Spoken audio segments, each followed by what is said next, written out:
तर तांब्याच्या भांड्यामध्ये पाणी पिणं, तर आजकाल बरेच लोक तांब्याच्या भांड्यामध्येच पाणी प्यायला वापरतात किंवा रात्री तांब्याच्या भांड्यामध्ये पाणी भरून ठेवून त्याचं सकाळी सेवन करतात।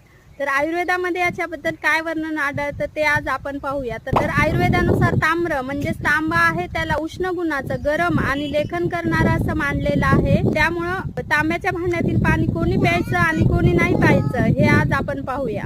तर ज्या लोकांना लिव्हरचे काही प्रॉब्लेम आहेत किंवा लोक ओव्हरवेट आहेत, अतिस्थूल आहेत, ज्यांचा मेद वाढलेला आहे, ज्यांना वजन कमी करायचं आहे किंवा ज्यांना पोटामध्ये कृमींचा वर्म्सचा त्रास आहे, असे लोक तांब्याच्या भांड्यातील पाणी नक्की पिऊ शकतात। तर आता तांब्याच्या भांड्यातील पाणी कोणी नाही प्यायचं, तर ज्या लोकांना अति प्रमाणात पित्त होतं, छातीमध्ये जळजळ होते, मळमळ होते किंवा ज्या लोकांमध्ये खूप जास्त प्रमाणात उष्णता आहे आणि ज्यांना अल्सरचा त्रास आहे, तसेच ज्या महिलांमध्ये मासिक पाळीचा स्राव हा अति प्रमाणात होतो, तर या लोकांनी तांब्याच्या भांड्यातील पाणी बिलकुल